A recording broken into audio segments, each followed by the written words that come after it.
खर' खानाय सानाय जेबो गैलिया थ' मेलेमाबो बिथांना जेबो गैलिया खर' खानाय सानाय जेबो गैलिया थ' मेलेमाबो बिथांना जेबो गैलिया 5 बाजिनिफ्रायनो बिथाङा अराय सम माने जौ बेदर जानानै थांना थाबाय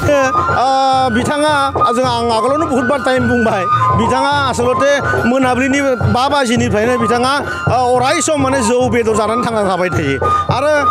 हदाय बिथांखौ जोङो बुंबोबाय थाखादों बिथाङा जिहेतु खर' खानाय सानाय जेबो गैलिया थ' मेलेमाबो बिथांना जेबो गैलिया आरो दिनैनि दिनाव बिथांखौ बुंबाय थानांगौ बिथांनि खोथाखौ रायलायबाय थानांगौ जों जेबो साना बेखौ मालाबानो जों सोगारजोब्बाय रायजोआ मालाबानो बिथांखौ खुरि गारनानै माने गोजानाव गारनानै मुगैनानै गारना दोनखाजोब्बाय गतिके बिथांखौ सोरबायदि मानसिया दिनैबो हाग्रामा महिलारि दङ होननानै सानो आंहासो उल्था सोंथि सफैयो खारन जोंनि ओनसोलफ्राव सासेबो सुबुङा हाग्रामाखौ सिनाया सोर हाग्रामा होननानै जोङो समाजा बिदिनो थासारि समाय सोलायबोबाय थायो दिनैनि समाजा सोर हाग्रामा बेखौसो नागिरो आरोखि बिथाङा आं आगोलावनो बहुत बार टाइम बुंबाय बिथाङा आसलते मोनाबिलिनि 5 बाजिनिफ्रायनो बिथाङा अराय सम माने जौ बेदर जानानै थांना थाबाय थायो आरो हदाय बिथांखौ जोङो बुंबोबाय थाखादों बिथाङा जिहेतु खर' खानाय सानाय जेबो गैलिया थ' मेलेमाबो बिथांना जेबो गैलिया आरो दिनैनि दिनाव बिथांखौ बुंबाय थानांगौ बिथांनि खोथाखौ रायलायबाय थानांगौ जों जेबो साना बेखौ मालाबानो जों सोगारजोब्बाय रायजोआ मालाबानो बिथांखौ खुरि गारनानै माने गोजानाव गारनानै मुगैनानै गारना दोनखाजोब्बाय गतिके बिथांखौ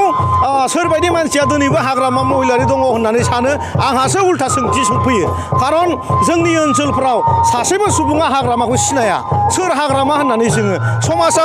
बिदिनो थासारि समाय सोलायबोबाय थायो दिनैनि समाजा सोर हाग्रामा बेखौसो नागिरो आरोखि थाखो जिसेआव मुं थिसननो हांखुर जानाय फरायसाफोरनि थाखाय मोनसे गोनां फोसावथाय रौता नर्थ इस्ट पाब्लिक फरायसालिया नोंथांमोननो मोनसे गोजोनथाव खौरां लाबोदों CBSE जों गनायथि मोननाय रौतानि मुंदांखा नर्थ इस्ट पाब्लिक स्कुलाव दायो थाखो जिसेनि मुं थिसननाया सोलिगासिनो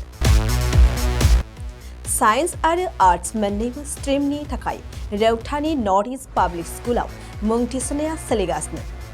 बे फरायसालियाव थाखोनि फराफारि आयदा फोरोंथायजों लोगोसेयैनो JEE NEET CUET engineering medical entrance आनजादनि थाखाय उफ्रा फोरोंथायबो होनाय जायो